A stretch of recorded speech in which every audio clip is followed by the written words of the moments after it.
सभी भक्तजनों को जय श्री कृष्ण। चैत्र शुक्ल पक्ष कामदा एकादशी। श्री कृष्ण गोविंद हरे मुरारी, हे नाथ नारायण वासुदेव।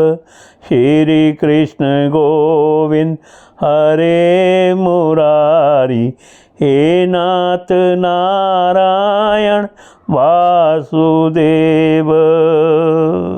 धर्मराज युधिष्ठिर बोले, हे भगवान, आपको कोटि कोटि बार बार प्रणाम है।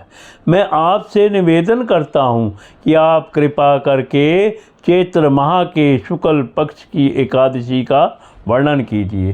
श्री कृष्ण भगवान बोले कि हे राजन, आप एक पुरानी कथा सुनिए जिसको राजा दिलीप से वशिष्ठ जी ने कही थी। राजा दिलीप ने पूछा था कि गुरुदेव, चैत्र माह के शुक्ल पक्ष की एकादशी का क्या नाम है, इसमें किस देवता की पूजा होती है तथा इसकी विधि क्या है, सो कहिए। महर्षि वशिष्ठ बोले, हे राजन, चैत्र माह के शुक्ल पक्ष की एकादशी का नाम कामदा है। यह सब पापों को नष्ट कर देती है और पुत्र की प्राप्ति होती है। इसके व्रत से क्योनि छूट जाती है और अंत में स्वर्ग की प्राप्ति होती है। अब मैं इसका महात्म कहता हूँ, ध्यान पूर्वक सुनो। प्राचीन काल में एक भोगीपुर नामक नगर में पुंडरीक नामक एक राजा राज्य करता था। वहाँ अनेकों अप्सरा, गंधर्व, किन्नर आदि निवास करते थे। उसी जगह ललिता और ललित नाम के दो स्त्री पुरुष अत्यंत वैभवशाली घर में निवास करते हुए विहार किया करते थे। एक समय राजा पुंडरीक गंधर्वों सहित एक सभा में क्रीड़ा कर रहे थे। उस जगह ललित गंधर्व भी उनके साथ गाना गा रहा था, परंतु उसकी प्रियतमा ललिता उस जगह नहीं थी। इससे वह उसको याद करने के कारण अशुद्ध गाना गाने लगा। नाम राज करकोटक ने राजा पुंडरीक से इसकी चुगली कर दी।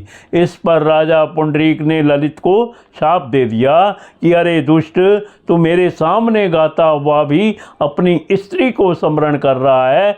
इससे तू कच्चे मांस और मनुष्यों को खाने वाला राक्षस होगा। राजा पुंडरीक के श्राप से वह ललित गंधर्व उसी समय एक विकराल राक्षस हो गया। उसका 8 योजन का शरीर हो गया। राक्षस हो जाने पर उसको महान दुख मिलने लगे और वह अपने कर्म का फल भोगने लगा। जब ललिता को अपने प्रियतम ललित का ऐसा हाल मालूम हुआ तो वह बहुत दुखी हुई। वह सदैव अपने पति के उद्धार के लिए सोचने लगी कि मैं क्या करूं, कहाँ जाऊं। एक दिन वह घूमते घूमते विंध्याचल पर्वत पर चली गई। उसने उस जगह श्रृंगी ऋषि का आश्रम देखा। वह शीघ्र ही उस आश्रम में गई और उस ऋषि के सन्मुख जाकर विनय करने लगी। उसे देखकर श्रृंगी ऋषि बोले, हे सुभगे, तुम कौन हो और यहाँ किस लिए आई हो? ललिता बोली, हे मुनि, मैं वीर धनवा नामक गंधर्व की कन्या ललिता हूँ। मेरा पति राजा पुंडरीक के श्राप से एक भयानक राक्षस हो गया है। आप राक्षस योनि से छूटने का कोई श्रेष्ठ उपाय बतलाइए। तब श्रृंगी ऋषि बोले, अरे गंधर्व कन्या ललिता, अब चैत्र माह के शुक्ल पक्ष की एकादशी आने वाली है। उसका नाम कामदा एकादशी है। उसके व्रत करने से मनुष्य के समस्त कार्य शीघ्र ही सिद्ध हो जाते हैं। यदि तू उसके व्रत के पुण्य को अपने पति को देती है तो वह शीघ्र ही राक्षस योनि से छूट जाएगा।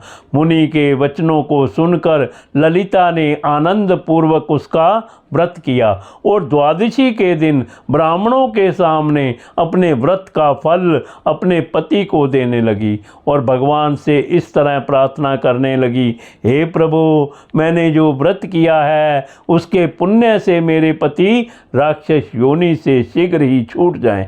एकादशी का फल देते ही उसका पति राक्षस की योनि से छूट गया और अपने पुराने स्वरूप को प्राप्त हुआ।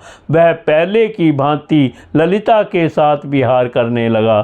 कामदा एकादशी के प्रभाव से वह पहले की भांति अब अधिक सुंदर हो गए और पुष्पक विमान पर बैठकर स्वर्ग लोक को चले गए। हे राजन, इस व्रत को विधि पूर्वक करने से सब पाप नष्ट हो जाते हैं। इसके व्रत से मनुष्य ब्रह्म हत्या इत्यादि के पाप और राक्षस आदि की योनि से छूट जाते हैं।